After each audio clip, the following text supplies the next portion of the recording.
346 people are dead. 2 brand new Boeing jets crashed within 5 months. But here's what Boeing never told anyone. Their own employees called the plane a death trap designed by clowns. They wouldn't put their families on it. And Boeing executives knew their 737 MAX had a single-point catastrophic failure that could kill everyone on board.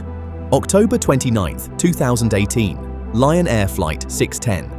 A nearly new 737 MAX plummets into the Java Sea minutes after takeoff from Jakarta.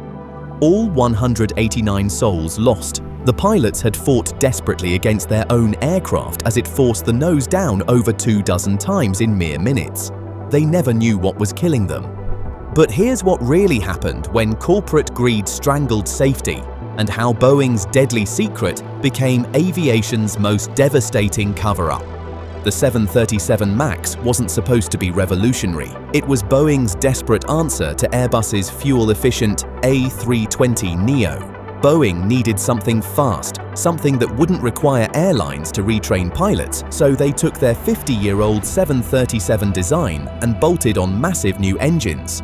But here's where physics collided with deception. Those larger forward-mounted engines changed everything. They created a tendency for the nose to pitch upward in certain conditions. Boeing's solution: a secret software system called MCAS, Maneuvering Characteristics Augmentation System.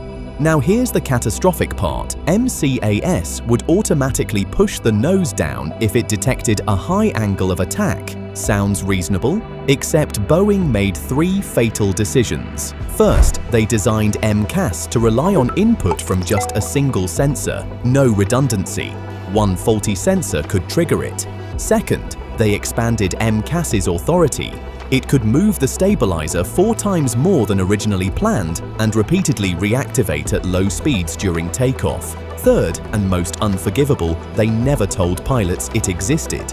Think about that. Boeing installed software that could wrestle control from pilots, force the plane into a dive hundreds of feet off the ground, and they deliberately omitted it from pilot manuals. Why? Money. Boeing's chief 737 technical pilot, Mark Faulkner, explicitly urged the FAA to remove MCAS from pilot handbooks. He argued it wasn't needed. The real reason: highlighting MCAS would trigger expensive pilot retraining requirements, undercutting the MAX's market appeal. But here's where this gets wild. In 2016, Faulkner himself struggled with MCAS in simulator tests. His instant messages to a colleague are devastating. After MCAS behaved erratically, he wrote, "I basically lied to the regulators unknowingly." He called the system's behavior egregious. Boeing had these messages. They knew their chief test pilot couldn't control MCAS. They stayed silent. March 10, 2019, less than 5 months after Lion Air, Ethiopian Airlines Flight 302 crashes just after takeoff from Addis Ababa. 157 people dead. The circumstances eerily similar. The aircraft's nose inexplicably forcing downwards soon after takeoff. The Ethiopian crew had actually followed Boeing's emergency procedures for MCAS, but still couldn't regain control. The system had accelerated the plane to such high speed that pilots couldn't physically crank the manual trim wheel to recover. Then came the most damning revelation. Boeing had known about another critical safety issue since 2017. An angle of attack sensor alert meant to warn of sensor disagreements had been inactive on many planes. Boeing discovered this problem but hadn't informed airlines or the FAA until after the first crash. They withheld critical safety information for over a year, while passengers climbed aboard these planes every single day. The world reacted with unprecedented fury. By March 13, 2019, the entire global fleet of 737 MAX aircraft was grounded, every single one.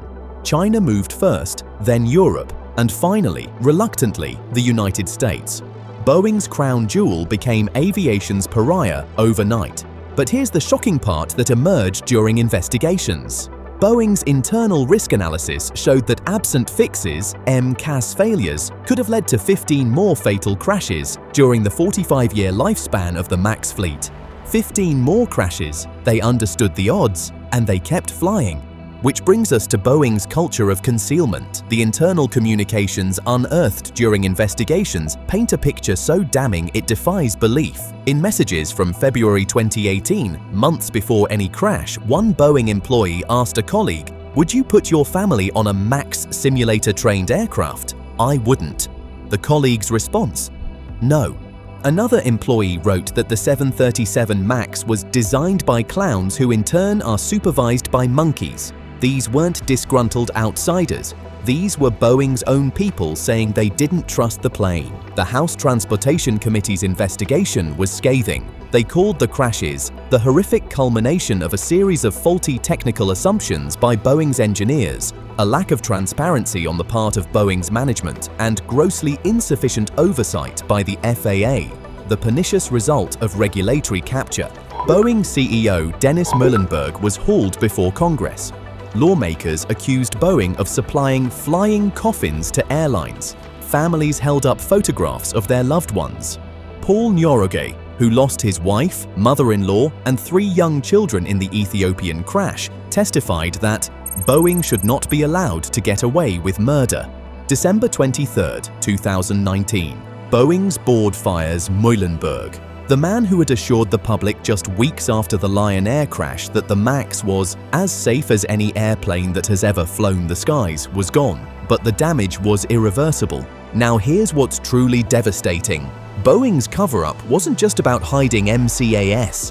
Whistleblower Ed Pearson, a former senior manager at the 737 MAX production plant, had raised concerns before the crashes about chaotic factory conditions. He begged Boeing leadership to slow down the assembly line. His warnings were ignored. In 2024, Pearson revealed newly obtained documents showing the Ethiopian Airlines MAX suffered an uncommanded anomalous roll just 3 weeks after delivery due to electrical wiring faults. The company knew but never told regulators. He's accused Boeing of an ongoing criminal cover-up regarding production flaws beyond just MCAS. The financial hemorrhaging was immediate and catastrophic. Boeing has paid over $2.5 billion in total settlements, including criminal fines, airline compensation, and victim funds. They've lost over $20 billion in direct costs from legal payouts, compensation, and production delays. In July 2024, Boeing agreed to plead guilty to a felony charge of conspiracy to defraud the US government. But here's the number that matters most: 346 people from over 30 countries. Young parents, entire families, students, professionals, gone. Because Boeing chose minimal pilot training over safety, because they chose profits over transparency, because they believed they could hide a deadly flaw and no one would notice. The 737 MAX eventually returned to service in late 2020 with redesigned MCAS, mandatory pilot training, and enhanced oversight. It now compares 2 sensors, activates only once with less force and never repeatedly. Every change they should have made from the beginning. The FAA admitted their failures, stating they're focused on advancing overall aviation safety by improving our organization, processes, and culture. The regulator that was supposed to protect the public had been asleep at the wheel. Boeing's internal memos and emails revealed employees who were alarmed, questioned safety, and warned management. But in a culture where schedule and cost trumped safety, where managers urged engineers to limit changes that might require regulator approval, those voices were strangled into silence. Aviation insiders say trust, once lost, is nearly impossible to regain. Boeing's name is forever linked to these tragedies. Every new misstep faces a skeptical public and press. The MAX saga has entered public consciousness through documentaries like Downfall: The Case Against Boeing. Boeing's every move remains under the microscope. One victim's relative said, "My daughter's life will not be in vain if it leads to changes in how planes are made and certified. That's the only solace for families, that these preventable deaths might prevent future catastrophes." Boeing's 737 MAX wasn't just a plane that crashed. It was a systematic failure of corporate ethics, regulatory oversight, and human decency. It proved that in modern aviation, the greatest danger isn't mechanical failure or pilot error. It's corporate executives who believe they can hide the truth. It's regulators who trust too much. It's a culture that puts quarterly earnings above human lives. The 737 MAX flies again, but 346 people never will. What shocked you most about Boeing's deadly deception? Share below and subscribe.